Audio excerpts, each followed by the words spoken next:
வீட்டில் ஒரே சோப்பை பயன்படுத்துவது ஏன் ஆபத்தாக இருக்கலாம் என்று அரிசோனா பல்கலைக்கழக பேராசிரியர் கூறுவது ஒரு முக்கியமான ஆய்வுப் பகுதி. பலர் ஒரே கட்டு சோப்பை பயன்படுத்தும்போது அந்த சோப்பின் மேற்பரப்பில் பாக்டீரியாக்கள், வைரஸ்கள் மற்றும் ஃபங்கஸ்கள் வளரக்கூடிய சூழ்நிலை உருவாகிறது.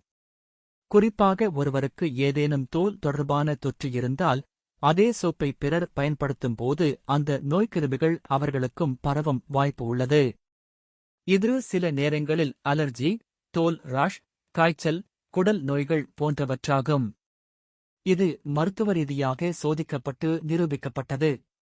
அதனால்தான் பெரும்பாலான மருத்துவ மையங்கள் மற்றும் ஹாஸ்பிடல்கள் லிக்விட் சோப்புகளை தனித்தனி பாட்டில்களில் பயன்படுத்த அறிவுறுத்துகின்றன. வீட்டிலேயே இருந்தாலும் ஒவ்வொருவரும் தனித்தனி லிக்விட் சோப்பை பயன்படுத்துவது பாதுகாப்பானது. பொதுக் கழிப்பிடங்களில் உள்ள சோப்புகள் 90% ஆபத்தானவையாக இருக்கக்கூடும், ஏனெனில் அவை தொடர்ந்து பலர் தொடும் இடமாக இருப்பதால் கிருமிகள் அதிகமாக தேங்கும்.